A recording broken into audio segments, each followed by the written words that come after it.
বিশ্বজুড়ে যখন যুদ্ধের দামামা বাজছে, ঠিক তখনই খোদ আমেরিকার হৃৎপিণ্ডে আঘাত হানল অদৃশ্য শত্রু। ঘড়ির কাঁটায় তখন সকাল ৯টা। টেক্সাসের পোর্ট আর্থার এলাকার আকাশ হঠাৎই চিরে গেল এক বিকট বিস্ফোরণে। কেঁপে উঠল মাটি, ভেঙে পড়ল ঘরবাড়ির জানালার কাঁচ। মুহূর্তের মধ্যে কালো ধোঁয়ায় ঢেকে গেল ভ্যালোরো তেল শোধনাগার। কিন্তু এটি কি কেবলই দুর্ঘটনা, নাকি কোনো গভীর ষড়যন্ত্রের প্রথম ধাপ? টেক্সাসের এই ভ্যালোরা শোধনাগার মার্কিন অর্থনীতির অন্যতম প্রধান স্তম্ভ। প্রতিদিন এখান থেকে প্রায় ৩.৮ লক্ষ ব্যারেল জ্বালানি উৎপাদিত হয়।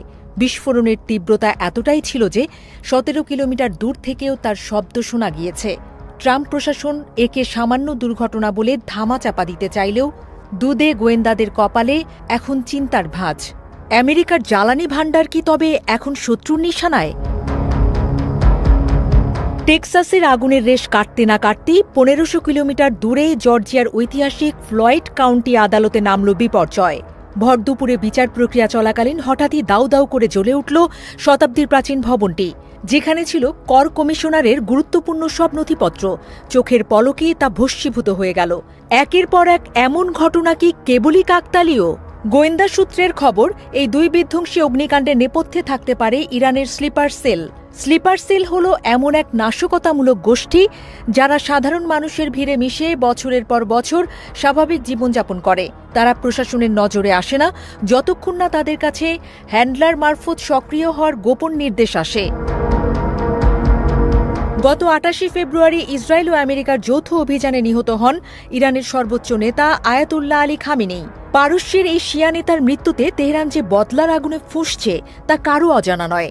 এবিসি নিউজের প্রতিবেদন অনুযায়ী, খামেনির মৃত্যুর পরেই ইরান বিশ্বজুড়ে ছড়িয়ে থাকা তাদের গোপন কোষগুলোকে জেগে ওঠার নির্দেশ দিয়েছে। মার্কিন গোয়েন্দা বিভাগ ইরানের একটি গোপন বার্তা হাতে পেয়েছে, কিন্তু তার সম্পূর্ণ পাঠোদ্ধার করা সম্ভব হয়নি। এই ধরনের বার্তাগুলো সাধারণত বিশেষ সংকেতে পাঠানো হয়, যা ইন্টারনেট বা মোবাইল নেটওয়ার্কের উপর নির্ভর করে না। ফলে তৃতীয় পক্ষের পক্ষে তা ধরা প্রায় অসম্ভব। গোয়েন্দাদের আশঙ্কা, টেক্সাস ও জর্জিয়ার এই হামলা সেই সংকেতেরই বাস্তব রূপ। রণকৌশল হিসেবে ইরান ইতিমধ্যে হরমুজ প্রণালী বন্ধ করে দিয়েছে। বিশ্বের ২০% জ্বালানি সরবরাহ হয় এই সংকীর্ণ পথ দিয়ে। ইরান হুমকি দিয়েছে তারা বিশ্ববাজারে অপরিশোধিত তেলের দাম ব্যারেল প্রতি $২০০ নিয়ে যাবে।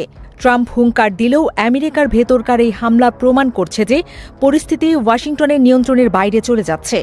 বিশেষজ্ঞদের দাবি, ইরানের এই স্লিপার সেল আমেরিকার যে কোনো স্তরে থাকতে পারে, ছোট ব্যবসায়ী থেকে শুরু করে FBI অফিসার বা সামরিক আধিকারিক।